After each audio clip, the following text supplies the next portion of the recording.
Hugh Hewitt joining us this morning. Hugh, welcome to the program. It's been a long time and we're very glad to see you. Good morning. Good morning, sir.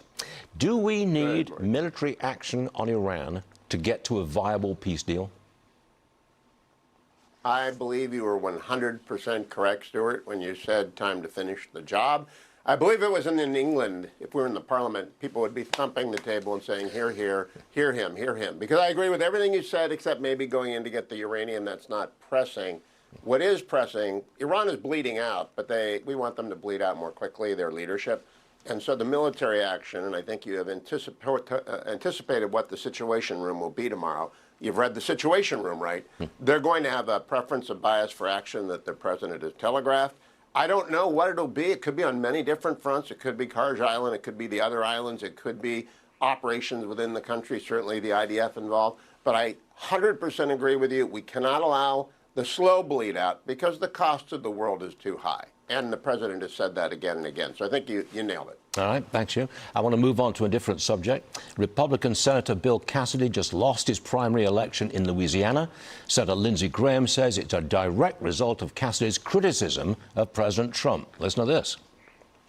There's no room in this party to destroy his agenda or to destroy him and his family as a Republican. Democrats do it all the time. If you align with Democrats to stop his agenda like Massie does, you're going to lose. If you align with Democrats to drive him out of office like Cassidy did, you're going to lose. I think President Trump's doing a hell of a good job, and if you try to destroy him, you're going to get destroyed. That's the takeaway.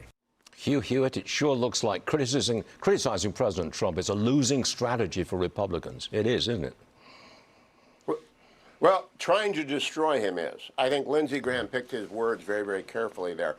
J.D. Vance, the vice president, was in Maine last week, and he said about the very moderate Susan Collins that she's right for Maine. You're not going to see Donald Trump attacking Susan Collins. He's a political realist. She wins with 10 points. She's going to win again. But if you're in a red state, if you're in a deep red state like Bill Cassidy, or in a deep red congressional district like Tom Massie, and all you do is complain and backstab and clip, then the president's coming after you, and I hope Tom Massie goes down tomorrow because he's nothing but a block on Republicans. He's not really a Republican. He's a Democrat who pretends to be a Republican who's just addicted to television time.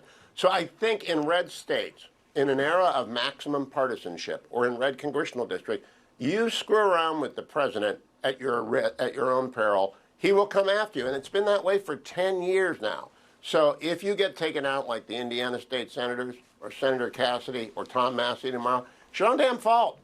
This is maximum partisanship. Play on the team that sent you. Stay with the people who brought you to the dance. Trump has been orchestrating the dance for 10 years. Lindsey's got it right. Don't try and destroy him. It's fascinating to be commenting on this. We haven't seen anything like this for years and years and years, if ever before in my lifetime. Hugh Hewitt, real pleasure to have you on the show. Please do not be a stranger. Okay? I will. Thank you, Stuart. Yes, sir. Thank you.